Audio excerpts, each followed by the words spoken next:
Goeiedag almal. Die Here se grootste begeerte is dat ons met hom sal praat oor alles in ons lewe. Hy wil hê ons moet ons harte uitstort voor hom. Psalm 62 vers 5 tot 8. Wees net maar stil tot God my siel, want van hom is my verwagting. Sekerlik, hy is my rots en my heil, my rotsvesting, en ek sal nie wankel nie. By die Here God is my heil en my eer, die rots van my sterkte, my toevlug is in hom.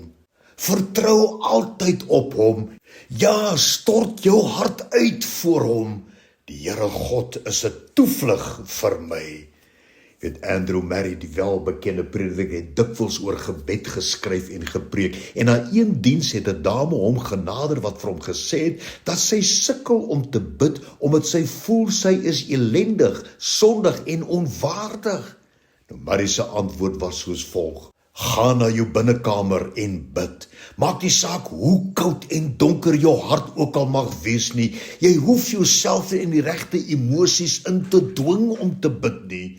Buig net voor die Here neer en vra hom om jou hartseer, jou wanhoop en jou wantroue raak te sien en dat jou enigste hoop in hom is. Vertrou hom kinderlik om jou genadig te wees, want dit alleen bring jou in die regte verhouding met hom. En onthou, al sou jy voel jy is niks en het niks nie, weet verseker, die Here is alles en hy het alles. Jy weet, die Here weet wat in ons harte aangaan, lank voordat ons met hom daaroor begin praat of bid. Hy weet selfs van dit wat jou bang maak, wat jou huiwerig maak en skaam laat voel, maar nogtans nooi hy jou uit om na hom te kom en met hom te praat.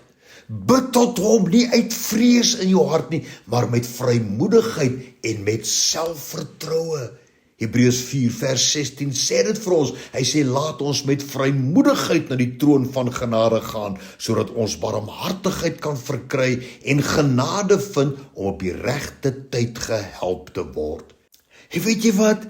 Hierdie vrymoedigheid is nie gebaseer op ons waarde of op enige ander meriete nie, maar ons vrymoedigheid is gebaseer op die feit dat ons deur Jesus Christus deel van God se familie is. Die Here wil hoor van ons vrees, hy wil hoor van jou hartseer, jou bekommernis, jou woede, jou swakhede of enige ander emosies waarmee jy sukkel.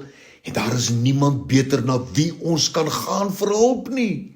Daarom kom die Here en hy sê vir ons, my kind, trek voordeel uit my uitnodiging om jou hart voor my uit te stort. Dankie daarvoor, Here.